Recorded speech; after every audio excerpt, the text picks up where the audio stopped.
Hello and welcome again to CTRL+F, the NSI Cyber and Tech Centers podcast. This season, we're bringing you a series of sessions from one of the nation's leading cyber events, the National Cyber Innovation Forum. My name is Andrew McClure, the president of the National Cyber Innovation Forum, and in this episode, we dive into a conversation with the editor of the National Review, Ramesh Ponnuru, the executive chairman of the Silverado Policy Accelerator, Dmitri Alperovitch, the deputy assistant director of the Cyber Capabilities Branch of the Cyber Division in the Federal Bureau of Investigation, Todd Hemmen, the CEO and founder of Method Security, Sam Jones, and the assistant secretary of war for cyber policy in the Department of War, Katie Sutton. Stay tuned for a conversation about how offensive cyber operations are being integrated into national strategy, how attackers are evolving, and how defenders are responding.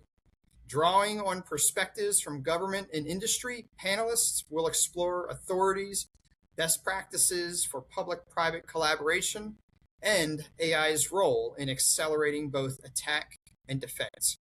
All right, everybody. Well, this next panel dovetails very nicely with that previous one. So, going on the offensive, what does that mean? We're going to be joined on the stage here with Katie Sutton, Sam Jones, Todd Hemmen, Dmitri Alperovitch, and Ramesh Ponnuru. So, as I'm giving their backgrounds, if they can just go ahead and start walking out here. So, Ms. Katie Sutton is the Assistant Secretary of War for Cyber Policy at the Department of the War. In this role, she oversees the Department of War's cyber policies and operations. Sam Jones is the CEO and founder of a company called Method Security, and Method is focused on offensive security operations. Mr. Todd Hemmen is the Deputy Assistant Director of the Cyber Capabilities Branch within the Cyber Division at the Federal Bureau of Investigation. And in this role, he manages the development and integration of the FBI's Cyber Division's technical tools. And Dmitri Alperovitch is the co-founder and chairman of the Silverado Policy Accelerator. He's also the national best-selling author of World on the Brink, How America Can Beat China in the Race for the 21st Century. Dmitri is also the founder of the Alperovitch Institute for Cybersecurity Studies at Johns Hopkins University's School of Advanced International Studies, and he's the co-founder and former CTO of CrowdStrike. So with that, let me turn it over to Ramesh. Over to you. Thank you.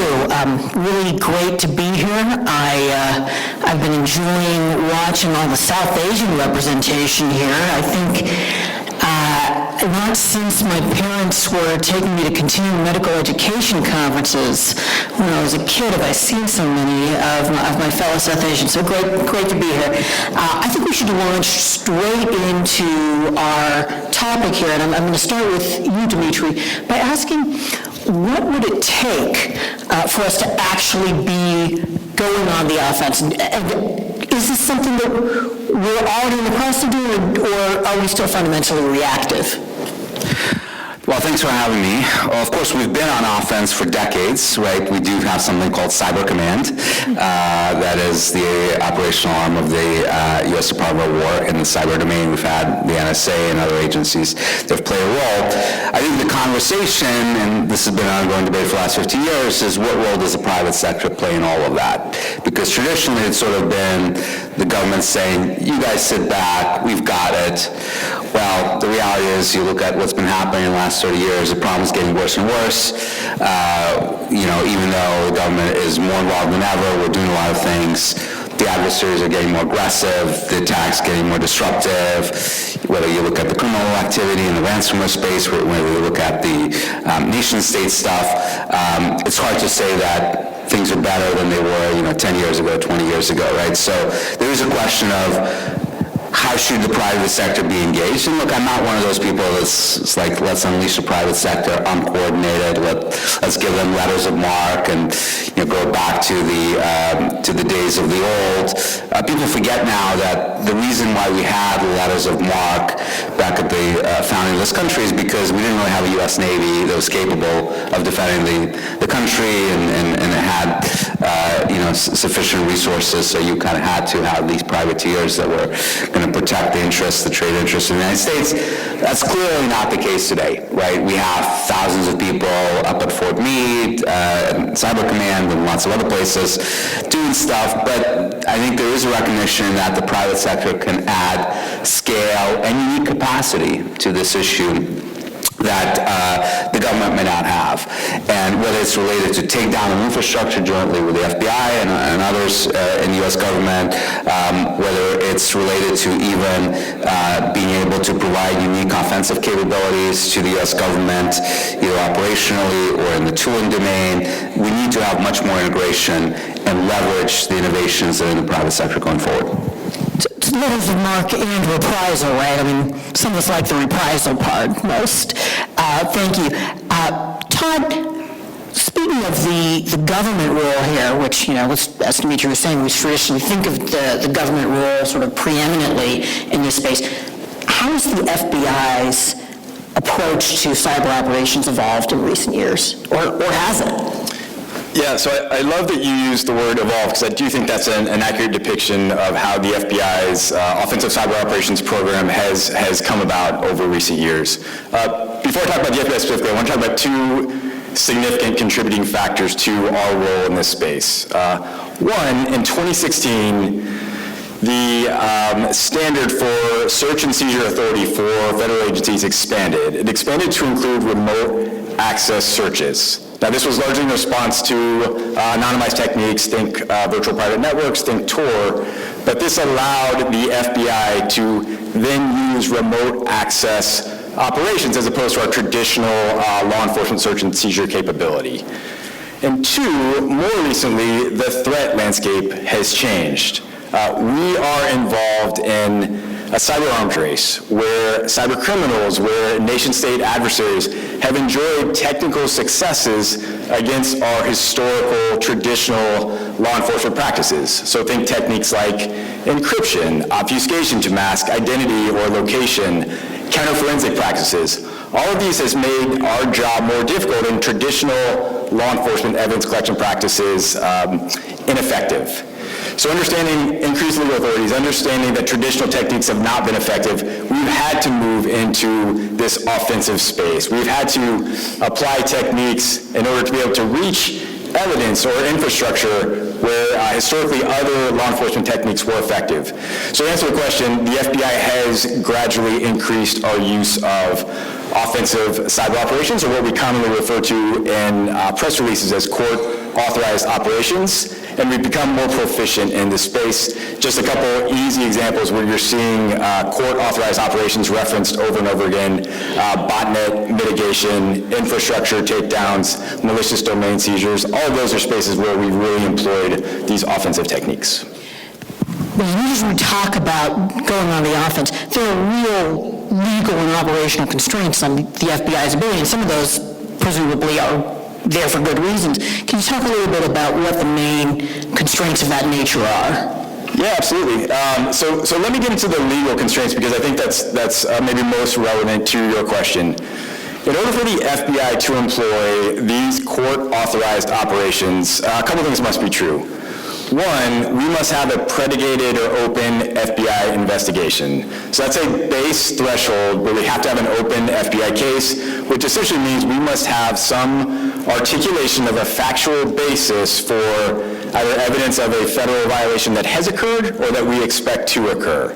So open FBI case being one. And then two, use of court-authorized operations inherently apply that we are working with our prosecution counterparts at DOJ, and ultimately that these are signed off by the court, by a federal judge. That's why we say court-authorized operations. So understanding that it's this collaborative dynamic with the investigative piece that the FBI leads with our prosecution partners at DOJ, and ultimately by the courts, we believe that this shows responsible use of a powerful capability, but also hope that this ensures public trust that we are being responsible, again, with this capability. Thank you. Sam, the topic of speed has really come up a lot today. And one of the previous panelists was talking about a cyber attack that in total took 29 seconds. And I'm wondering if that matches your sense of the increase in tempo of this sort of offensive cyber operation in practice today? Yep. Nope. All right. It is definitely matching my observation of what's happening from folks that are doing national cyber operations. I mean, to state the obvious, like AI is basically upgrading everyone and making certain skills much more democratized, and that has a huge effect for it. But also not only using AI to plan, execute, and rehearse operations, but also make the tooling that is then being orchestrated. So the whole tool chain underlying like some of these attacks is being upgraded and being accelerated. And I think the best analogy, if you want to predict where the cyber offensive market is going, is to look at the software development market and maybe like 12 months in the past. Just as product development teams are shipping new features much more decentralized and much faster, same is happening with cyber operations team because they're using a lot of the same underlying technology. It's just a little bit different of a vertical, and they need some different harness and different expertise. But we're going to see this accelerate. Basically, everything's going to be always on. It's going to be everywhere, and it's going to be faster than humans will be able to process. And what does that mean for how the public and private sector should work together on some of these issues? Well, I think in supplying capability in a military or intelligence capacity, just like Dmitri said, we need to engage the private sector in new and creative ways to basically bring some of that best-of-breed capability or talent to the table. Some of that capability probably ought to go the other way as well, to the private sector that's uniquely developed in the government side, to allow those organizations to equip to win in their domain. But everyone has to be held to a higher bar, I think, as a no-fail mission, regardless if it's private or public. And we're going to have to be using the same tools and invest in the same infrastructure to win. Katie, let's talk about the cyber strategy for America. It talks about imposing real costs on adversaries, taking the fight to them, going on offense as we were discussing. Again, that's a government policy, but what does that mean for the private sector and for public-private cooperation? Same question that I just asked you. Yeah, great question, and I think it actually ties in a lot of the comments that have been made earlier, because we've talked a lot about how are we going to have better public-private partnerships, how are we going to leverage private industry better. And in the Department of War, we think a lot about how cyber has really evolved into a domain of warfare. One of the things that's unique about our domain of warfare is that it is man-made, and actually the battlefield that we fight on is one that is created largely by industry. And so that's going to require us to really think about different models of how we leverage industry in taking the fight to the adversary and really shaping adversary behavior, as is discussed in the strategy. To look at things sort of through a different lens, we often talk about how we need to leverage all instruments of national power. And that traditionally means we think about all the different ways that we leverage different government agencies. But in the cyber domain, that is, as I mentioned, largely built and operated by the private sector, I think there's a lot of opportunity to look at what are the elements of national power that industry can bring to the table, both from capabilities of people and the tools they build, the authorities they have, but since they are the ones operating the battlefield that we're fighting on, as well as the fact that one of our fundamental strengths as a country is our innovation ecosystem, and the fact that every single one of these large language models that comes out and shatters new records is an American company. We are the front horse that everybody's trying to catch up with. So how do we need to look at it differently? Well, traditionally, the Department of War viewed industry as providers. We need to look at that as more of partners. How do we take from just someone that delivers capabilities to actually having a stake in our outcomes? And so to do that, we are focused on two themes with how we are going to leverage industry going forward. First, we need to think about integration, and second, we need to think about how we operationalize our partnerships. From an integration perspective, as as Sam mentioned, there's a lot of capabilities that we need to figure out how we bring in and how we use them, how we share information back and forth. We've done a great job over the last 5 years of really making a robust threat sharing information, but we need to get past just sharing the threats in a reactive way. How do we share information back and forth so that we can all use our own authorities to help disrupt malicious cyber actors? We've seen a lot of instances over the last year of companies being able to use their terms of services to stop the adversaries from using their infrastructure. And then from an operationalized perspective, how do we focus not on industry simply providing us a tool and then we figure out how to use the tool, but how do we work with them to really focus on the outcomes that we need to achieve and working together on being focused where the success is not that I delivered a tool per my contract at this time, but focusing on how they help us enable what we're trying to do in our mission space and how they really enable our warfighters to achieve the outcomes that they're trying to get after, rather than just saying, here's the cyber weapon that I'm giving you, good luck.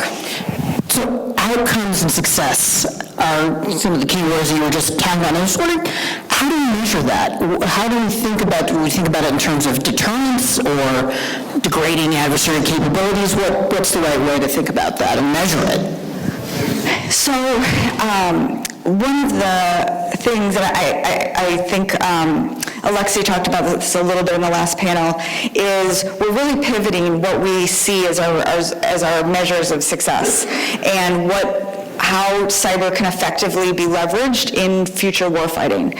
One of the top priorities that we're pivoting to in the department is really going all in on integrating cyber into all domains of warfare.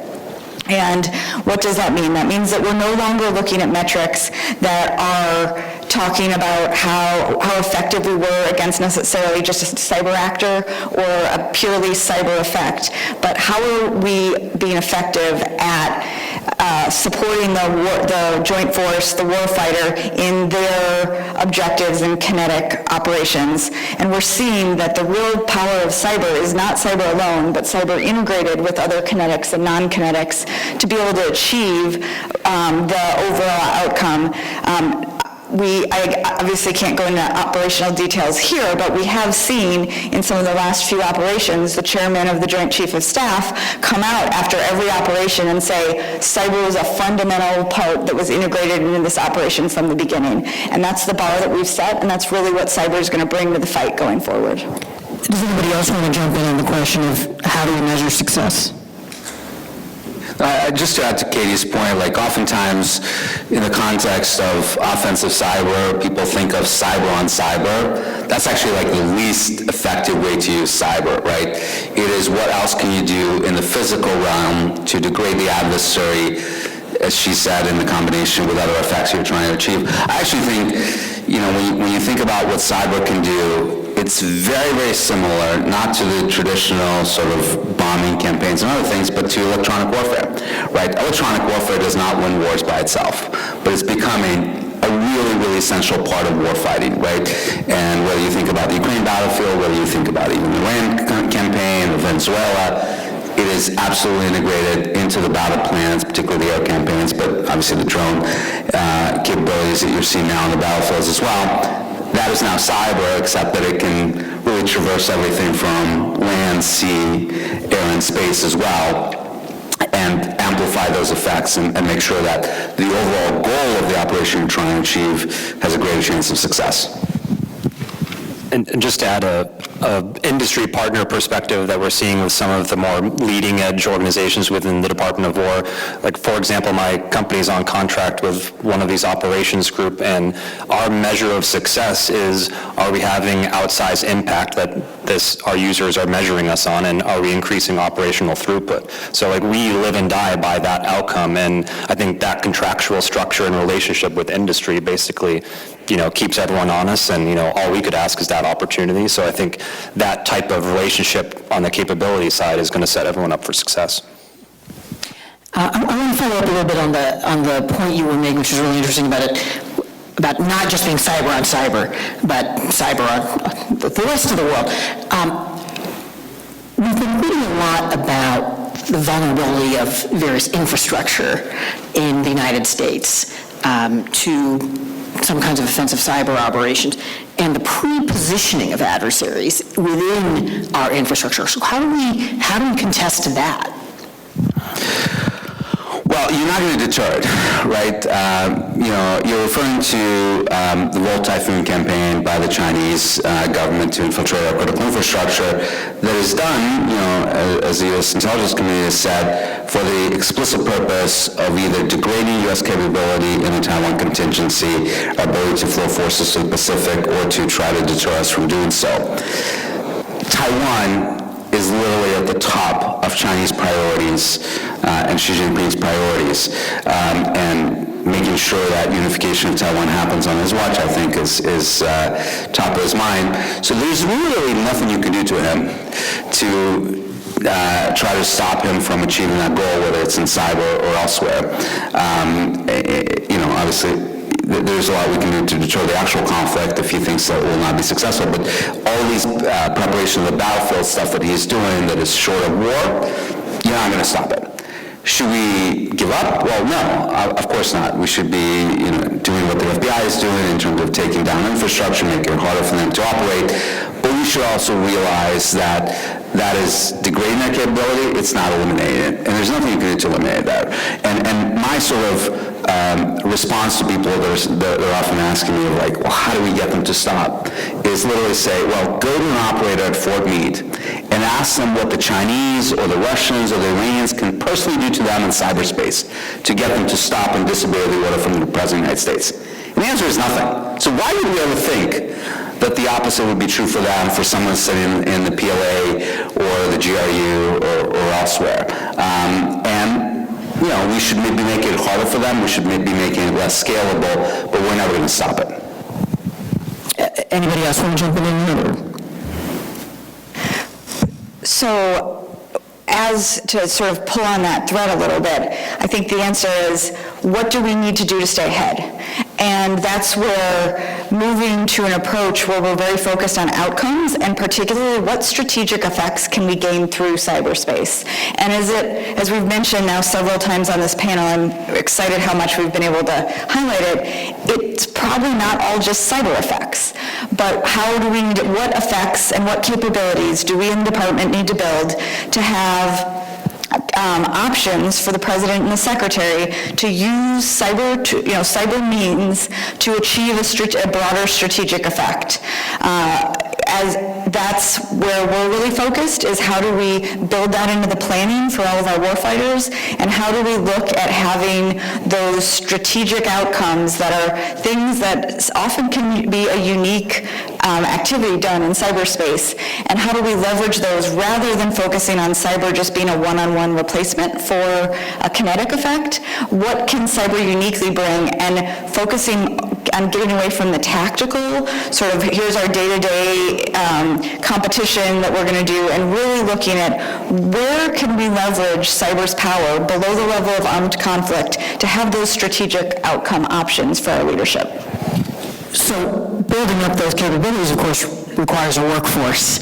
And do we have that workforce, and how do we develop it? I'll start with the fact that I've had the opportunity over my last few roles to have a lot of engagement with our cyber warfighters. And I have no doubt that we have the best warfighters on this planet, and very proud to be able to support them in my role now. We know how to build the talent in the Department of War. We've done it. We have what we call our unicorns. We have the people who are just incredibly innovative at how they achieve the outcomes they need to in this domain. What we haven't been able to do is to use one of your buzzwords for today, is to do it with the speed and the scale that we're going to need to do to keep pace with this domain. One primary effort that we've been focused on since last fall is implementation of a new force generation model that was approved by the Secretary last fall, and it focuses on three key priorities for how we need to think about the workforce. The first is domain mastery. Cyber is a very technical field, and it's something that we have to have those deep technical skills built into our workforce, and so we need to have a force generation and a talent management model that allows us to have our operators and our analysts have time on keyboard and continue to get time on keyboard. We would never think about, an athlete and say, well, you're only going to practice, 1 day a week, and then that's it. We're just going to let you go off and do other things. These are athletes. We need to have them practice, and they need to build up their domain expertise. The second fundamental pillar is specialization. As the domain is evolving, to really have an advantage, we need our force to be able to get deep specialization in areas like cloud, AI, operational technology. And so having an ability to specialize our force and to be able to do it at the speed that we need to is going to be really important. They go through basic training course and then enter the work field. I will guarantee you that most of our operational force, when they were trained 3, 6, 9 years ago, there weren't AI classes. So how are we going to get training to them to get that AI-enabled workforce that we need quickly? And then the last thing is mission agility. We have seen, particularly over the last 6 months, the importance of having a force that can move with the threat and move to meet the needs of the joint force. And having a workforce that has that agility built in and where we can purpose-build teams for each mission is going to be really important. Can I just add to that? When you look at what our adversaries are doing, they're engaging their private sector, right? You have a robust contractor ecosystem, whether it's in China, whether it's in Russia, that are working for the MSS, working for the PLA to help expand already their numerous talent pool, right? There are hundreds of thousands of people operating in the Chinese government conducting cyber offense. We can't match that. We don't have the numbers, even $1.5 trillion Department of War budget. We're not going to hire tens of thousands of cyber warriors in cyber command. So I do think that this is where we absolutely need to think about how we engage the private sector to help expand that talent pool, i.e. give the private certain missions, under huge oversight. This is not letters of marque type of approach, but we have a target, maybe it's a low value target, we're not going to give you, the Kremlin, but there's lots of targets out there. How do we engage you to think about conducting operations against this target under our authorities, with our oversight? We tell you what you need to do, what effects you need to achieve, and you kind of get deputized in that way. That's exactly what our adversaries are doing, and I think, if we don't want to lose momentum and speed in this race, we absolutely have to embrace it. Thanks. Just a little bit of time left. I want to talk about one other thing, which is we've been focusing a little bit about adversarial governments, but part of the revolution that we've seen is that capabilities that were once reserved for governments now can go to other actors. And should that affect our cyber strategy? Sam, do you want to say something about that? It definitely should look no further than our frontier labs that are national assets at this point that we need to deeply collaborate with, and then also ensure that other adversaries are not stealing intelligence from those locations. So we definitely need to start collaborating on those, and I think we should also seek to partner not only with vendors like myself, but also private Fortune 500 organizations in a much deeper way, as they're often developing their workforce and capabilities in a way that's outpacing the government. And so we need to share both directions there, not only just with the vendors. You have a thoughtful work, Todd, like you wanted to say something.